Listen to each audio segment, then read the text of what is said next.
এই ক্লাসে ওয়েস্ট বেঙ্গল বোর্ডের ক্লাস 11 এর ফার্স্ট সেমিস্টারের দ্য ব্যাঙ্গল সেলার পোম থেকে সিনোনিম এবং অ্যান্টোনিম বেসড সমস্ত ধরনের এমসিকিউজ নিয়ে আলোচনা করব, যেটা তোমাদের পরীক্ষার জন্য খুবই জরুরি। এর আগেও আমি ব্যাঙ্গল সেলার থেকে টেক্সচুয়াল এমসিকিউজ এছাড়াও গ্রামার বেসড এমসিকিউর উপরে ক্লাস করিয়েছি। যারা যারা দেখোনি অবশ্যই গিয়ে সেই ক্লাসগুলো দেখে নেবে। ক্লাসের লিংক আমার ডেসক্রিপশন বক্সে দেওয়া থাকছে, তাহলে তোমাদের আগামী পরীক্ষার প্রস্তুতিতে খুবই সাহায্য হবে। এই চ্যানেলে তোমাদের সিলেবাসের অন্তর্গত প্রত্যেকটা টেক্সটের উপরে এবং টেক্সট বেসড এমসিকিউজ এছাড়াও গ্রামার বেসড এমসিকিউজ নিয়ে ক্লাস করানো হয়। তাই যারা যারা চ্যানেলটা এখনো সাবস্ক্রাইব করোনি কাইন্ডলি চ্যানেলটা সাবস্ক্রাইব করে দেবে এবং পরবর্তী ক্লাসের নোটিফিকেশন পাওয়ার জন্য বেল আইকনটা প্রেস করতে ভুলবে না। তো দেখো, সরোজিনী নাইডুর লেখা দ্য ব্যাঙ্গল সেলার থেকে সিনোনিম এবং অ্যান্টোনিমের উপরে বেস করে যত ধরনের এমসিকিউজ হয় সেগুলো নিয়ে আজকের ক্লাসে আলোচনা করব। কোয়েশ্চেন নাম্বার 1 কি বলেছে? What is the synonym of the word lustrous as used in the poem? Lustrous এর সিনোনিম কি হবে? ডাল, শাইনি, রাফ, ট্রান্সপারেন্ট। লুস্ট্রিয়াস এর সিনোনিম হবে shiny. Option B will be the right answer. Next, the word radiant in the poem most closely means. তাহলে রাডিয়ান্টের synonym কি হবে?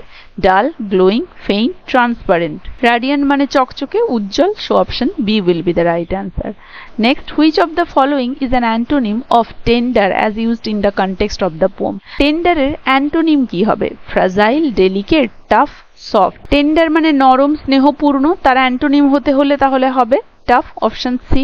Next, the word flushed in the poem is closest in meaning to. ফ্লাশডের closest meaning মানে synonym কি হবে? Pale, blast, dull, transparent. Blast. Option B will be the right answer. Next, the term meet in the poem is synonymous with. মিটের synonym কি হবে? Unfit, suitable, unworthy, inappropriate. Suitable, meet মানে suitable হবে। নেক্সট, the word limpid in the poem most nearly means. limpid মানে কি? murky, clear, opaque, cloudy. option B will be the right answer. clear. limpid এর মানে হচ্ছে clear. next, which of the following is an antonym of tinkling as used in the poem? tinkling এর antonym বিপরীত কি হবে? ringing, silent, loud, clear. tinkling শব্দ, silent. option B. Next, the word flaked in the poem is closest in meaning to. solid, dotted, smooth, transparent. flaked মানে চিহ্নিত করা, ডোরা কাটা দাগ, তাহলে এখানে dotted হয়ে যাবে right answer. option B will be the right answer. Next, what is the synonym of luminous as used in the poem? luminous এর synonym কি হবে? dull, shining, transparent, dark. shining. option B.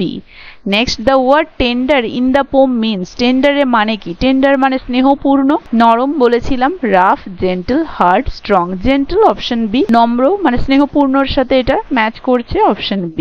Next, antonym of radiant. radiant এর antonym dull, bright, shiny, glowing. radiant মানে জলজলে বা চকচকে, dull. option B হবে right.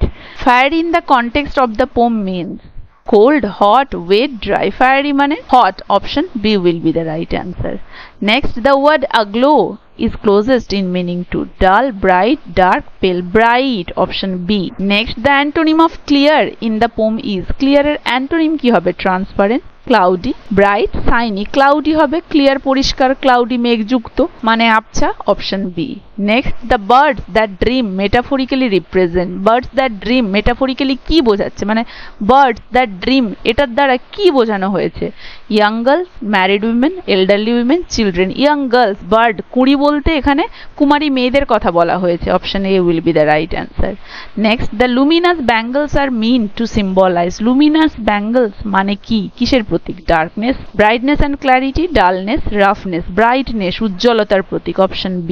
Next, the bridal laughter and bridal tear represent. bridal tear and bridal laughter কি বোঝায়? joy and sorrow, anger, happiness, fear and excitement, and sadness and hope. joy and sorrow. laughter joy and tear sorrow. option A. And the last one, the tender bangles are associated with. tender bangles কিসের সাথে সম্পর্কযুক্ত এই কবিতায়? youth and innocence, strength and power, wisdom and maturity, joy and celebration. youth and innocence যৌবন এবং নিষ্পাপ।